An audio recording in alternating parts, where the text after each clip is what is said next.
Today's an exciting day. It's also a very sad day. It's probably the last time that the patrol is going to run on its own for quite some time. Being a ZD30, it's done what all good ZD30s do, and it's blown a gasket. So I'll be pulling out the engine today. The plan is to go for an M57 swap. So I'll be running you guys through that whole process as well. I think the main reason why it's done a gasket is because it overheated 2 times. The first of which was the thermostat went. I then replaced that, then had it overheat a second time, which was the viscous hub had gone, so the fan wasn't spinning on the radiator. I think that was just enough to kind of push over the edge. I've then had problems with overheating since then. Coolement's been going at the back, and then I've also had a lot of exhaust gases leaking into the coolant. So good fun, good times, and let's crack on.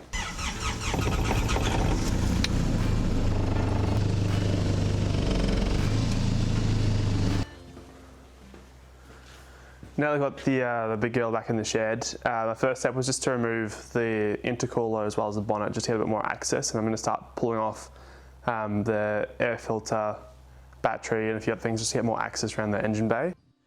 So pretty quickly the intercooler was off, and now I'm just pulling off the battery terminals to take the battery out to get more space around the engine. As I said in the first part of the video, the plan here is to swap the engine out for an M57 N2, and if you'd like to find out why I chose that path, go and watch my last video linked below. Just start pulling off some of the injector portions of the harness because I want to keep it all intact for when it goes off to Ash from Fusion Fab, and then he'll be able to make it sort of splice the BMW harness in with the patrol harness. Alright, just going through and cutting off a lot of the zip ties to the engine harness. It's a bit easier to get to the whole loom, and I'll need to do it at some stage anyway to actually pull the whole thing out. And while I'm here, a lot of these hose clamps are really good to reuse as well, so I'll pop that in my spares kit too. Ooh.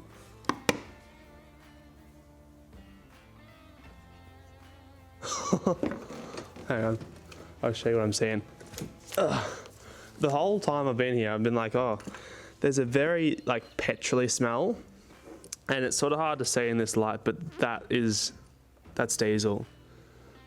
So I've got diesel coming up somehow through, so I might have like a leaky injector or something. Alrighty, so that's all the injectors off. Undone these parts, which I have no idea what these are.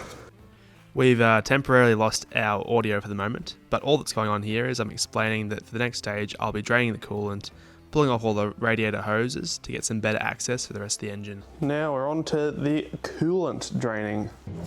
And make sure you've got a bit of like a 15 litre container at least to catch the fluid in. Because it runs off fucking quick and you get it all in your eyes. Fuck.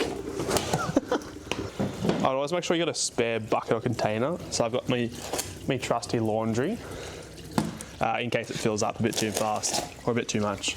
Next on the agenda was the dump pipe, the turbo shield, and I also did a lot of stuff off camera, including the fan shroud as well as a few coolant lines.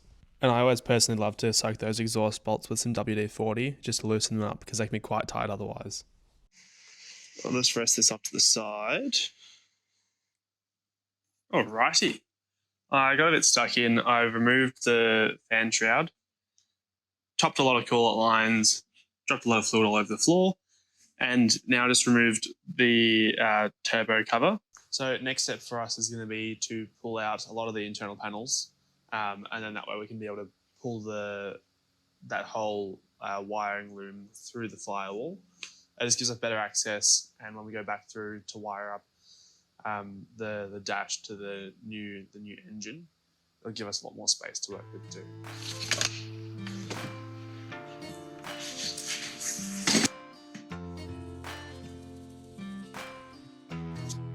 Alrighty, next part out will be this sort of centerpiece here. That's the only way you can get access to the top bolts on the bell housing for the patrols. So you're just gonna take that off, and you kind of have to put a socket in this way. I'll show you later when we get to it, but everything needs to come out. And I've also decided to take all the seats out too. I've got some new carpets that'll be going in. at the end of the build too, so may as well get them out. Give us some more space to work in. Perfect. So I've gotten a few more parts of the dash pulled out, but I'm hoping that I don't have to pull the whole top part of the dash out because it's a lot more work. So maybe I might be able to get through here if I just pull this out. Maybe there's a way to get the wiring loom out just by fishing my hands around through here. I'm not too sure at this stage, but I'll keep you posted. Alrighty, so once again I kind of got in, did quite a bit in a pretty small period of time, which is nice. I've got pretty much all the 2 different engine looms off. There's just a couple of things I want to go over quickly. So first of which, where did it go? So first of which is these bad boys. So they're just loom protectors that sort of wrap around in any parts that are close to the engine to protect them from heat, I imagine, and just abrasion. They're a bit of a motherfucker, not gonna lie, but they're not too bad as long as you can get, on the outside you can kind of get your screwdriver in and just pop them all off. However, the inside of the engine, being alongside the engine, is quite a lot harder to get to. Thank you, engineers. Good work. Very cutesy, very demure. Nice work. But they're a bit more painful, particularly there's one down here that runs alongside the engine. It's gonna be very hard for me to show you. There are the remnants of one, so the engine loom ran in there. It's kind of hard to see, but that one was a bit of a pain. I hope I didn't damage any of the wires trying to pull it out, but I did just kind of give up and kind of just started pulling things. Now all I really have to do is pull the starter motor, which is very hard to see. So that there is our starter motor, and there's one more bolt in that. I've already taken off the one from the bottom, which you can see pretty clearly. There's just one more on the top, it looks like, so it shouldn't be too hard to pull off, but that needs to come off to allow us enough space to pull the engine when we go to. Also, there's one more cheeky little connector from the engine loom to the engine, which really wraps itself around in behind the engine, and the only way I can get that out is to pull the starter motor. So that's coming out next, and then I'll pull out that last connector. I hope it's the last one. Then we pretty much should be ready to go to start pulling the engine out. I've already pulled out most of the blocks. I've already pulled out most of the bolts going from the transmission into the engine, so it shouldn't be too hard to pull the rest of them. However, the rest of them are the ones that are on the very top, so quite hard to actually reach. The only way you can actually reach those is to go through the transmission tunnel from inside the cab, slide a very, very long extender down. I think they're like a 14mm bolt or so. So hopefully not too hard, but that's next steps. And I haven't really thought much about how I'm gonna pull the engine looms out through the firewall. But I think I'll leave that for later. Once the engine's already out, there's a bit more space around, I can think and not get frustrated. So let's do it. Since the last update, done a few bits and pieces. I pulled out what I believe was the attachments to the power steering pump, so all the hoses there, and then undone the last couple of bits and pieces from the wiring loom. And I've also pulled out the rest of the bell housing bolts, well, most of the bell housing bolts along the bottom and the one on the left-hand side, so the Passo side. And the way I did that was with this wonderful little socket extension, because you need about 800mm of extension to reach it through the transmission tunnel. Bit of a pain in the ass. For any of those wondering, it is a 17mm socket, so makes it a little bit easier when you know it. I've just been popping the socket onto the bolt and then trying to fish it with the extensions, which has been working relatively well. So we'll jump onto the driver's side one now, see how that goes, and then that should be pretty much everything unbolted, ready to be lifted out. Now unfortunately my engine crane isn't quite tall enough for a lifted forward drive, so in preparation for the engine coming out, I decided to drop the car into some blocks and take the wheels off. This should give me just enough clearance to get the engine up and over the bar at the front of the engine bay.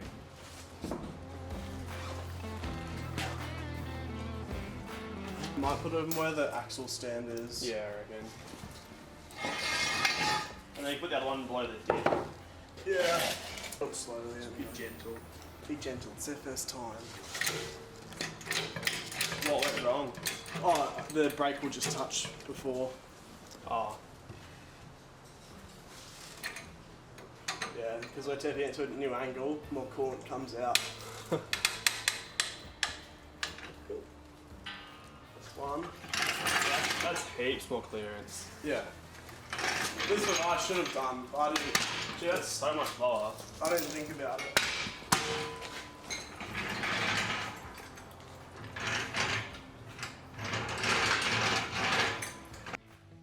After a good 15 minutes or so of trying to lift out this engine, it wasn't going anywhere.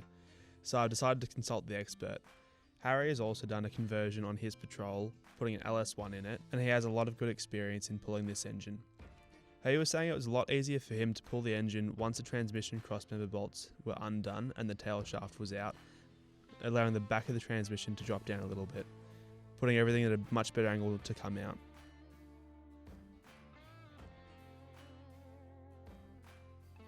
Not to mention, it does also help if you make sure you don't forget all the bolts. There's one little bolt on the front of the engine that I absolutely completely missed, and that made my life a little bit more challenging as well. So I went back, undid that one, and then we were good to go. Once the transmission's crossmember bolts were all undone, and it had been dropped down a little bit and supported by a jack, it felt like it had a lot more give, but it was still having some problems getting bound up. The engine and transmission were cracking apart a little bit, but it still felt like it was hinging at the top.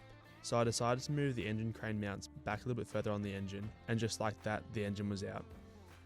Now unfortunately in my infinite wisdom, I decided to put the engine crane on a slightly shorter setting than I probably should have, which resulted in me not having quite the clearance over the engine bay that I needed. So this is me, struggling to push the engine up and over the bar at the front of the engine bay. Since our last update, it's been about 24 hours or so, so it's now the next day. The engine's out, the bottom wiring loom that runs underneath the transmission is all out as well now. The engine wasn't too big of a struggle to get out. I think I had it mounted to the engine crane a bit too far forward, so it was kind of hinging almost, which then made it sort of bind up and I couldn't pull out past the locating pins on the bell housing, which I'll show you a bit later. I'm now about to tackle the engine loom that runs into the car and try and pull that out through the firewall. So it comes through into the center of the firewall and then runs down, I believe, into the driver's side footwell and then plugs into the ECU. Not too sure, we'll find out, but I don't have a whole lot of experience doing engine conversions and whatnot. It's all new to me. This here is our ECU, so we're gonna have to unplug these pieces, which just pop out like so. And there's one more, but I'll have to figure out how that pops out. Then this plug, that plug as well. And then it should be able to just sort of feed back on through. Actually, I'll probably, because that's so large, I'll probably pull it through this way. And hopefully it all goes to plan. But I'll keep you updated. I don't think I'm going to show you that much just because of how tight it is in here. And, you know, there's not enough space to do things and film it as well. But that's the general gist. It may or may not be in a different position depending on what year ZD30 GU you have. I've heard the DI models can be in the passenger footwell, so I'm not entirely sure, but this is the location for the ZD30 CRD that I've got. It's a 2012 model, and I believe it's the same from like 2007 onwards. Since the last update, I've undone those plugs, tried to push a little bit of the wire harness through the firewall, but I think it's actually attached to a lot more different points than I initially thought. So I'm going to just pull off the dash. That means that the steering wheel needs to come off just to get some more access, because I haven't done this before, and I think it's going to be best if I can just see where the wires are going, so I'm not unplugging plugs that I'm not supposed to be, and hopefully that makes my job a little bit easier. Alright, I finally managed to get this little bastard out. It was quite a while of struggling. I think I just got a little bit confused. Instead of just trying to pull out this harness, I thought that this was connected to another harness that goes into, I believe it's the body control module, I'm not certain. It's the fuse box and stuff that's behind the kick panel on the driver's side. But it's actually not too bad. And where it pushes into the cab from, it's not very far from the driver's kick panel, so I didn't have to pull it very far to get it all through. The firewall's literally there, because that's where the rubber grommet was. And then that's where it connects to the ECM. there was, if you're curious, there was only the grommet, which I had to cut off to get past a lot of the other parts in the cab. And then there was one zip tie kind of thing that went around here connecting it to the body, and then one just on that part. So it's only 2 zip ties and then the grommet that could get stuck. And then the rest is just sort of feeding this portion through, which was relatively easy. Like, it didn't take too long. Probably only took like 5 minutes or so, I reckon. Sweet. So that's everything that I need from the engine control side of things. When I go to pull out the M57 from the donor car, I'll just pull out the whole harness from that as well. That can be spliced into this. I don't think I'm going to give it a crack myself, just because I don't want to fuck anything up. So I'll probably get Ash from Fusion Fab to do it for me. And he does a really good kit. It's all plug and play. It takes a lot of the guesswork out of things. So if you're not super confident with electronics, it's probably not a bad thing to do. The reason why I'm doing it, I can probably figure it out and get all the wires to the right spots, but I don't really trust myself to make everything perfect and all the joins nice so that they won't come out or won't have like abrasions on them after like a long period of time. But I still want to go away and learn about what all the sensors are and stuff, so that if I have any problems out on the tracks where I can't get any help, I know how to fix things. So that brings us to the end of the first episode. I hope you enjoyed it, found it somewhat informative. Maybe you hated it, I don't know. Please let me know in the old comments below. But this will be the first video in many of my M57 swap patrol. I'll be bringing you guys along for the whole journey. The next video will probably be me pulling out the engine out of the donor vehicle, along with the harness and all that sort of stuff. And then after that we'll get into the fun stuff. So I'll be probably doing some maintenance on the new engine. And then following that we'll get into sort of dropping the motor in, hooking up all the electricals. Hope you're all keen. I know I am. And cheers to spending way too much money on an engine swap.